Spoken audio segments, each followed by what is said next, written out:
तो नमस्कार दोस्तों, आज की वीडियो में हम बात करते हैं एक ऐसे सम्राट के बारे में जो अपनी शौर्यता के लिए प्रसिद्ध थे और जिस समय उनका सबसे स्ट्रॉन्ग एनिमी मुगल बादशाह औरंगजेब हुआ करता था।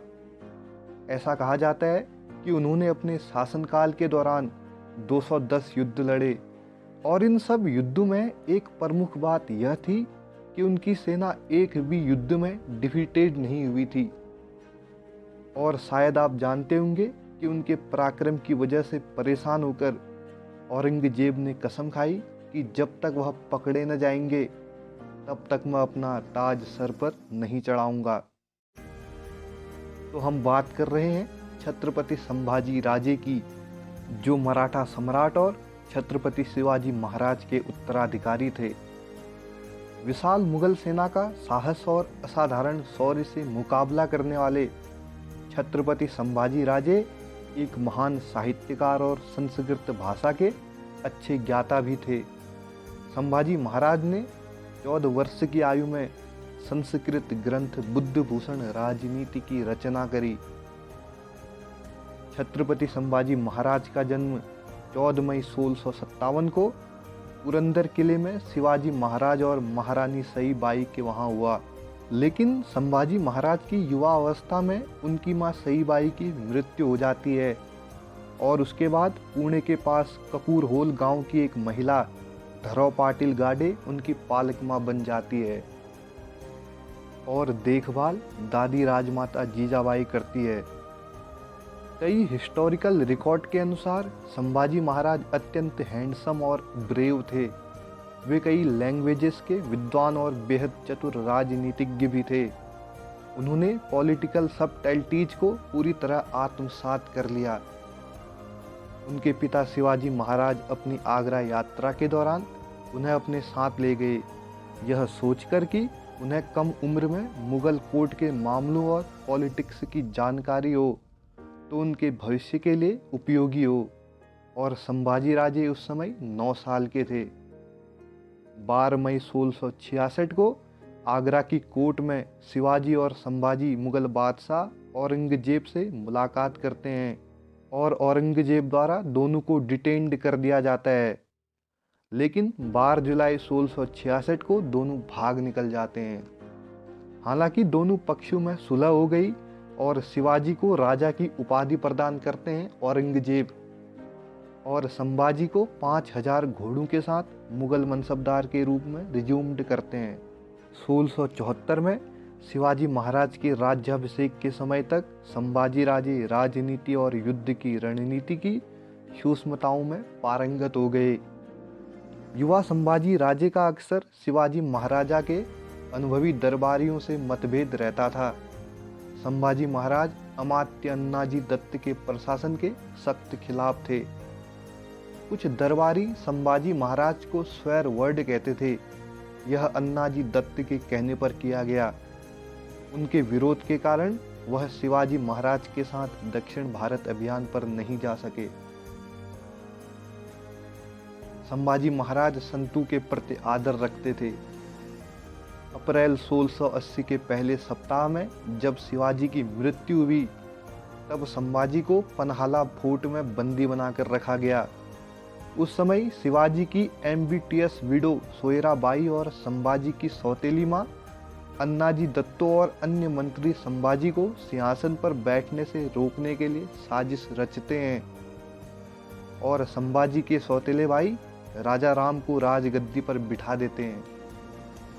लेकिन संभाजी फॉर्मली रूप से 20 जुलाई 1680 को सिंहासन पर चढ़ते हैं और राजा राम व उनकी पत्नी जानकी बाई और मां सोयराबाई को कैद कर लिया जाता है।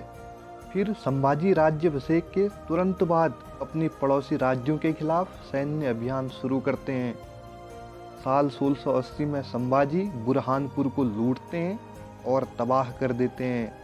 उनकी सेना मुगल सेना को पूरी तरह से भगा देती है।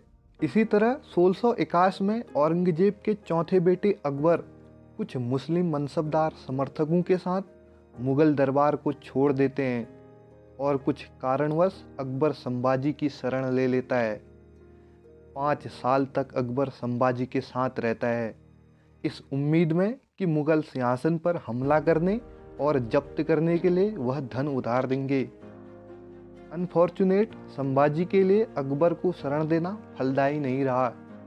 आखिरकार संभाजी ने अकबर को फारस भागने में मदद करी और उसके बाद औरंगजेब 1682 में मराठों पर आक्रमण करता है। औरंगजेब की पावर संभाजी महाराज से हर तरह श्रेष्ठ थी। उसकी सेना मराठों से 5 गुना अधिक थी और औरंगजेब का साम्राज्य संभाजी महाराज से 15 गुना बड़ा था। औरंगजेब की आर्मी उस समय की सबसे शक्तिशाली आर्मी में से एक थी। फिर भी संभाजी महाराज के नेतृत्व में मराठों ने वीरता पूर्वक युद्ध किया। मुगल उस समय रमसेज के किले पर अपना आक्रमण करते हैं। औरंगजेब के सेनापतियों को उम्मीद थी कि किले के अंदर सेना घंटों के भीतर सरेंडर हो जाएगी, लेकिन मराठों ने इतना भीषण रेसिस्टेंस किया कि उन्हें किले को फतह करने के लिए 5 महीने तक युद्ध करना पड़ा। फिर भी सफलता हाथ नहीं लगी और संभाजी महाराज गोवा के पुर्तगालियों, जंजीरा के सिद्धियों और मैसूर के चिक्कादेव राय को इतना कड़ा सबक सिखाते हैं कि वह उनके खिलाफ औरंगजेब की मदद करने की हिम्मत नहीं करते। संभाजी के नेतृत्व में मराठों ने सभी शत्रुओं से अकेले दम पर लड़ाई लड़ी। मराठा सेना गुरिल्ला युद्ध रणनीति का उपयोग करती थी और मुगल सेना को उलझा देती थी। लेकिन सन 1627 में वाई की लड़ाई होती है, जिसमें देखा जाता है कि मराठा सेना मुगलों द्वारा बुरी तरह कमजोर हो जाती है। प्रमुख मराठा सेनापति हम्बीराव मोहिते मारे जाते हैं और सैनिक सेना को छोड़ना शुरू कर देते हैं, क्योंकि संभाजी और उसकी सेना की जासूसी उसके रिश्तेदार और शिर्के परिवार करता है, जो मुगलों की ओर चला जाता है। लेकिन 1687 से 80 के समय में महाराष्ट्र में भयंकर सूखा पड़ता है और स्थिति कठिन हो जाती है। 1689 की शुरुआत में संभाजी महाराज अपने महत्वपूर्ण सरदारों को कोंकण के संगमेश्वर में एक बैठक के लिए बुलाते हैं। 1 फरवरी 1689 को संभाजी सभा के बाद रायगढ़ के लिए रवाना होते हैं। तो तब औरंगजेब के सरदार मुकर्रब खान नगोजी माने के साथ मिलकर संगमेश्वर पर आक्रमण करता है और संभाजी सहित उनके 25 सलाहकारों को पकड़ लिया जाता है।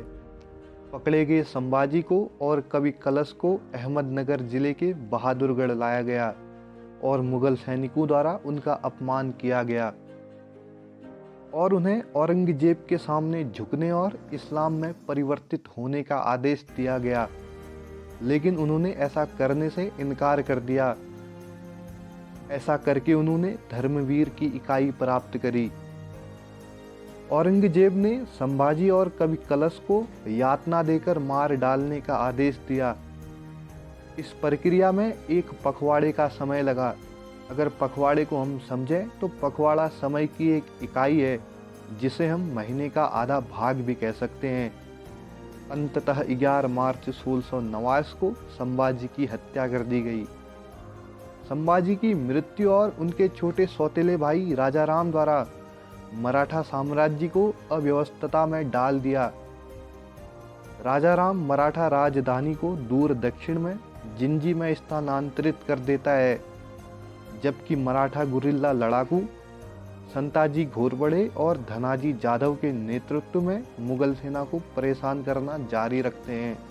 संभाजी की मृत्यु के कुछ दिनों बाद रायगढ़ का किला मुगलों के अधिकार में आ जाता है। तो ये थी एक छोटी सी कहानी एक ऐसे वीर योद्धा की, जो उस समय के सबसे तगड़े दुश्मन से लड़ता है या लोहा लेता है।